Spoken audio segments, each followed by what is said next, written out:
Hello and welcome to The Last Word. Has Arvind Kejriwal raised serious questions about black money and money laundering? How effectively has the government responded with its Saturday statement? And what more needs to be done?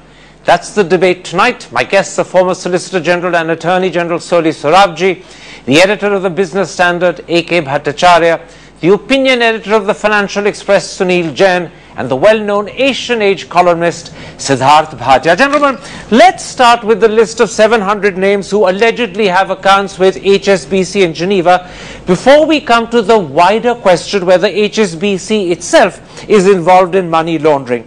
Now, Mr. Bhattacharya, Arvind Kejriwal has revealed 12 individuals and companies who he claims have accounts with HSBC in Geneva, but he hasn't provided any proof of this claim, whilst he's also blatantly disregarded the fact that HSBC in January apologized to Mukesh Ambani for wrongful inclusion of his name. How do you respond to this first step? What Mr. Kejriwal has done is to bring out in the public domain those income tax witness accounts. The income tax had raided some individuals, and from what we can, if you go through those witness records, what you actually come to know is the manner in which a foreign bank had operated in India, perhaps in violation of the existing banking laws that are in place in this country. So I think Mr. Kejriwal's first point is that the manner in which a foreign bank can operate in India. Can I stop you, Mr. Bhattacharya? I'll come to the manner in which HSBC has allegedly operated in a moment's time.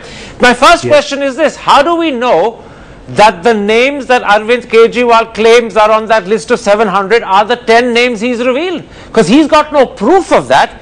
And in one instance at least, HSBC did apologize to Mukesh Ambani for what they claimed was the wrongful inclusion of his name. So do we have any reason for believing that these 10 or 12 names are actual names from that list of 700? Oh, of course not. There is no way of actually establishing a connect between the two. His names are about the names that he has given are of industrialists. You have, as you rightly said, that Mr. Ambani had denied the inclusion of his name, and even the bank had issued a corrigendum which newspapers had carried. But the real point is not about Mr. Mukesh Ambani or Mr. Naresh Goyal or the Burmans. The real point is about the manner in which these small-time businessmen opened their accounts with HSBC. Quite right. If you go by their, can I interrupt you? I'll come to what the bank allegedly did in the case of those small-time businesses in a moment's time. I want for a moment still to concentrate on whether these 700 names have actually broken a law or not. Sunil Jain, first of all, accounts with HSBC in Geneva are not necessarily illegal. An NRI like Naresh Goyal has the right to have one.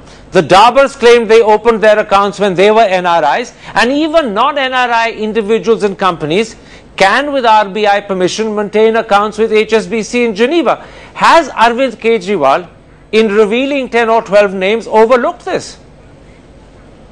Absolutely, Karan, he's overlooked it. Forget about NRIs. Even you and I, under RBI rules, are allowed to keep money abroad. We are allowed to take money abroad. So this has been a clear, I think this has been a clear lapse on Mr. Kejriwal's part. And, he hasn't even bothered to say that this is money. Reliance, for example, can just as well have that money for, for legitimate business reasons. You're absolutely right. Soli Soravji, a second point made by Arvind Kejriwal is that the government has raided 3 small account holders like Parminder Singh Kalra, Praveen Soni and Vikram Dherani. But Kejriwal claims that none of the big industrialists that he's outed were in any way raided. Now, if Kejriwal is correct, and we have to assume he is this difference in treatment unfair or is it justified? Why do you assume he is correct in the first place? Why should we assume that? He's been making all kinds of sweeping allegations, not producing any evidence in support of them. He says, I got it from a source, I can't disclose a source. This is going too much. What I want to ask is, all I would assume is correct.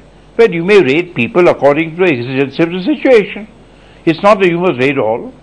They may rate others in course of time. That doesn't necessarily mean discriminatory treatment.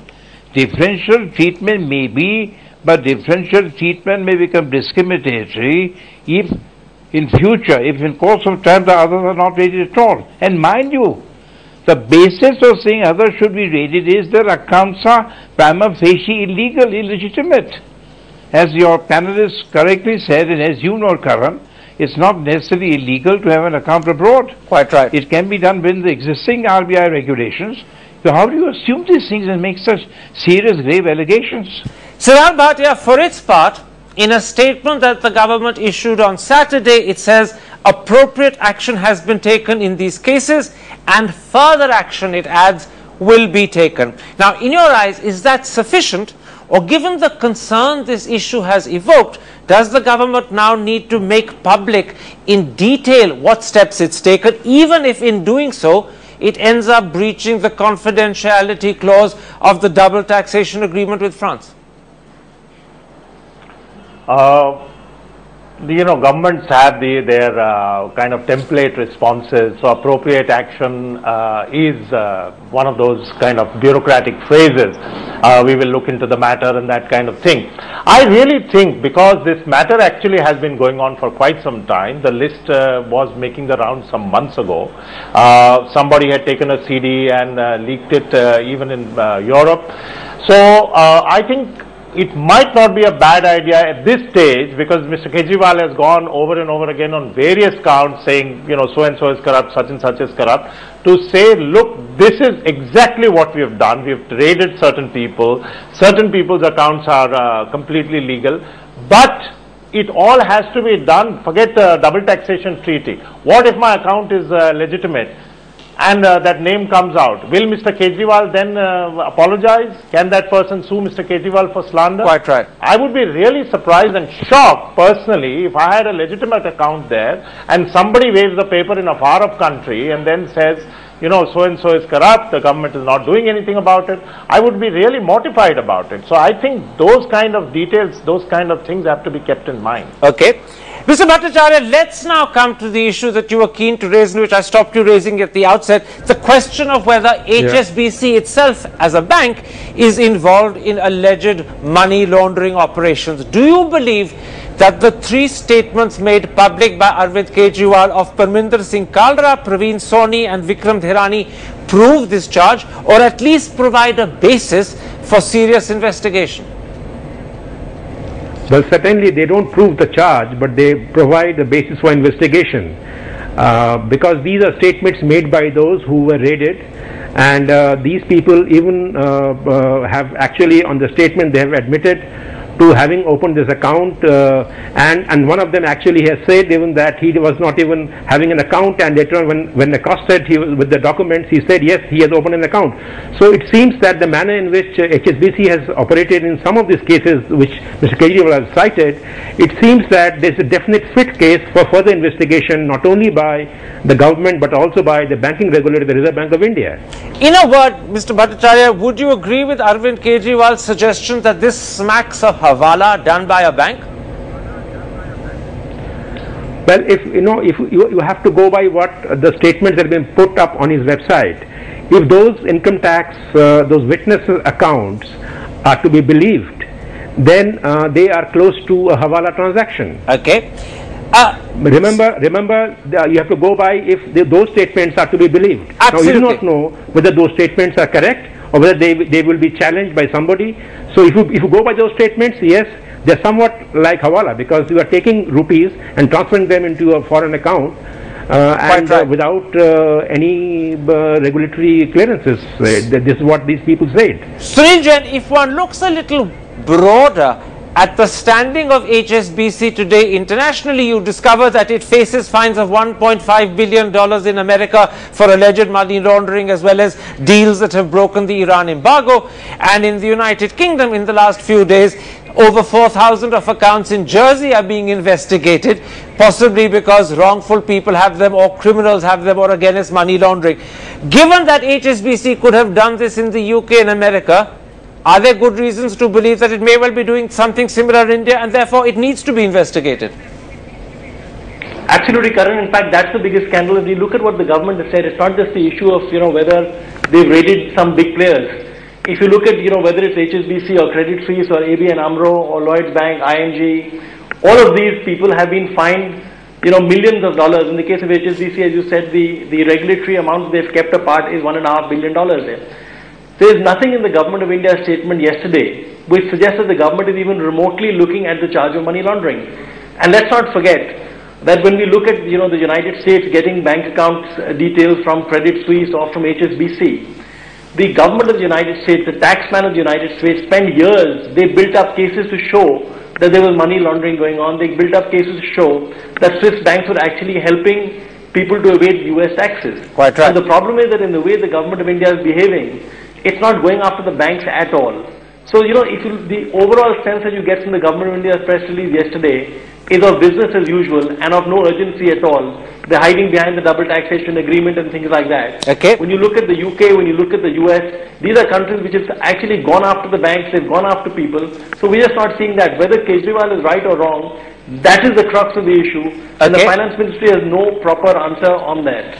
So it's Ramji, to pick up on the point made there by Sunil Jain, on the one hand, the government has to balance between its reasons for suspicion of HSBC, and on the other, it has to ensure that it doesn't indulge in what ends up looking like a witch hunt. It doesn't end up alienating major international banks or large domestic industrialists. But in trying to strike that balance, do you get the feeling that the government has struck the right balance, or has it erred on the side of unnecessary and undue caution?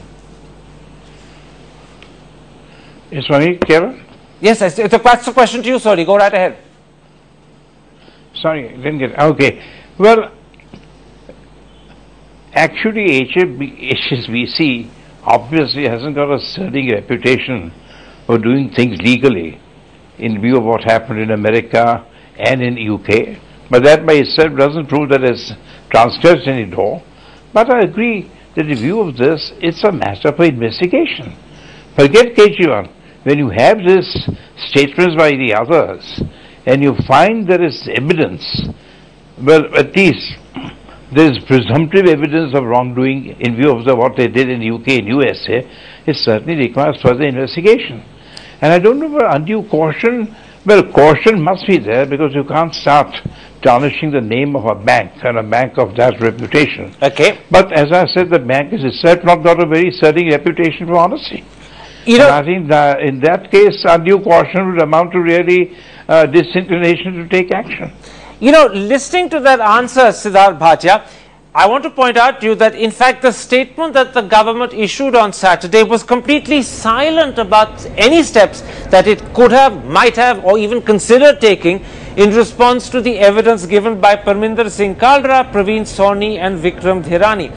In your eyes, is that silence a mistake, and does it need to quickly move to rectify and tell us what is done about those three people and the specific evidence they've given which suggests money laundering? Well, the government's response on not only these matters, but this specific case, but in general, has been quite baffling because, it doesn't take too much effort to say, look, we will sit down with HSBC and go over a few things, or we will look at these witnesses, their accounts and go over a few things. You don't have to necessarily imply guilt or anything like that. But it is bending backwards to give very anodyne kind of overall statements, as you pointed out, we shall look into the matter kind of statement and appropriate action will be taken. Now keep Kejriwal aside for a moment. HSBC's so-called scandals in this and other matters have been going on for the past year or something. Sure. HSBC has been hit and buffeted from all sides. At the just last few days, HSBC was attacked by the market regulator for mis-selling, by its own bank headquarters for mis-selling in India. Now, you don't want to get into anything that upsets anybody who seems powerful. Now, you're giving the impression that you don't want to take any serious action anywhere. Okay. So, it all gets mixed up, but the government of India comes out sounding like we want to stay out of this, it will sort itself out. And I think that's a very big mistake. Let's take a break at that point. When we come back, we're going to ask the critical question, what then more needs to be done and how urgently? That's in a moment's time. See you after the break.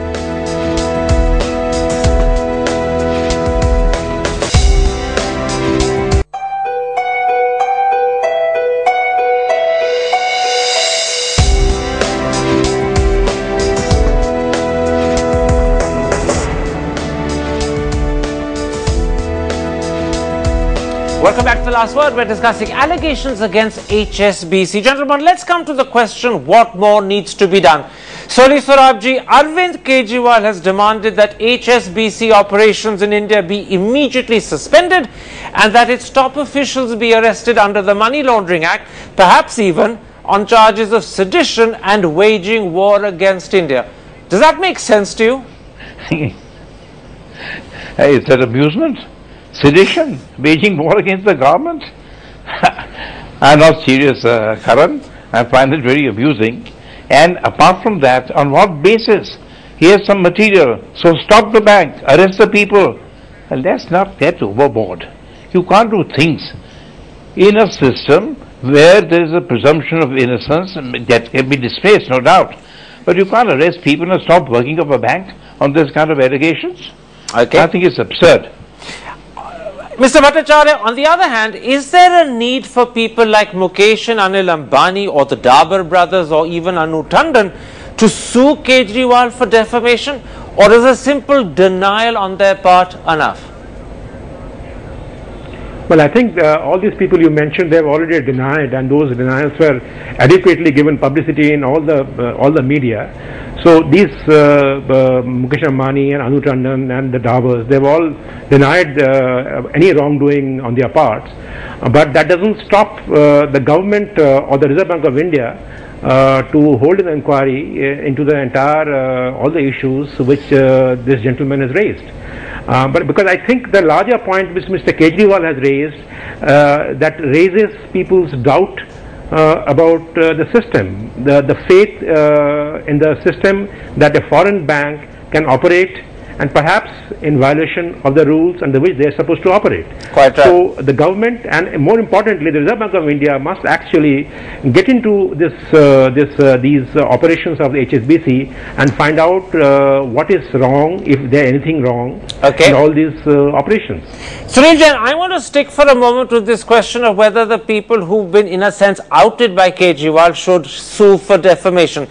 If none of the 12 individuals or companies who he claims are account holders with HSBC in Geneva actually sue Kejriwal, then would that suggest to some people that his allegation has substance and that no one wants to take the risk of a defamation suit, or would that be an unfair imputation? Well, I think the fact that these people haven't sued Kejriwal would suggest that they have money abroad. Whether that money is as illegal as the way Kejriwal makes it sound to be really another question. And I think the reason why, let's say, Mukesh Ambani hasn't gone after Kejriwal doesn't necessarily mean that Kejriwal is right or anything. It just means that you don't want to get into a messy legal suit, because in any case we know that by the time tomorrow's headlines come, this story will be old hat. In other words, the fact that the press doesn't stick to a subject for very long means that they don't need to worry about defamation in a big way. Is that also one point you're making? Yes, absolutely. Siddharth Bhatia, on this issue of black money and money laundering, has the Kejriwal expose added a further layer of pressure on an already embattled government, or would you say that high finance and the forgetfulness of the press, which is a point that Sunil Jain made a moment ago, means that this sort of story is a bit too esoteric and perhaps a bit too abstract to sustain popular attention for very long? No, I don't think it's abstract at all. But what I do think is that the subject of black money has been in the media over and over again. Mr. Advani has raised it. The BJP had brought out a report which was unfortunately full of loopholes. We all know about black money. Black money circulates in our system very obviously. People buy apartments with black money. So it's not an esoteric subject at all, but it's not the kind of politically earth-shattering subject which I think Mr. Kejriwal may have assumed, because if anyone turns around and says, look, the Reserve Bank allows me to hold an account abroad, that's the end of that then. Absolutely. I don't think anyone's going to sit and say, oh, Mr. Mukesh Ambani did not sue him, etc. I may have my views about Mr. Mukesh Ambani, but he is not suing Kejriwal is not going to change my views. All right. So I think it's not an esoteric subject at all. Very quickly, Soli Sorabji, you wanted to say something in 10 seconds because I'm really out of time. I wanted to say that the not filing of defamation suit does not really imply that they've accepted the allegations against them. You know what filing of a suit means? And unless you get an injunction against him making the statement, is no point. Absolutely. Defamation suit will be heard after 10 years. All I'll say when you ask that question, do you know what filing of a suit means? It means a lot of money for people like Soli and other lawyers. But in this instance, I suppose they're going to lose out if suits aren't filed. My thanks to all for... You're bracketing me with other lawyers. I'm bracketing you with the successful and the wealthy. My thanks to Siddharth Bhatia, Soli Sorabji, A.K. Bhattacharya and Sunil Jain for joining me. And if you have been, thanks for watching. Goodbye, good night and a very happy and prosperous Diwali. See you on Wednesday.